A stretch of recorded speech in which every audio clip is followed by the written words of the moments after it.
How to turn off blue ticks in WhatsApp on Android. So without any further ado, let's get started with this video. Whenever you send a message in WhatsApp and if that message has been read, then there appears a double blue ticks in your WhatsApp that says that the message has been read. Now if you like to turn off that, first of all open up the WhatsApp application.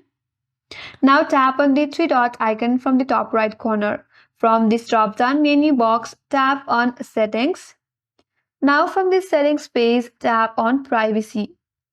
Now under this Privacy page, there is an option as Read Receipts.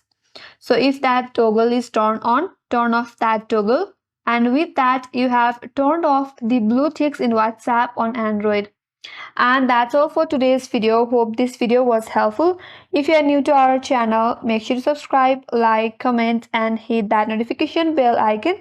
And thank you for watching till the end, and I will see you in next video.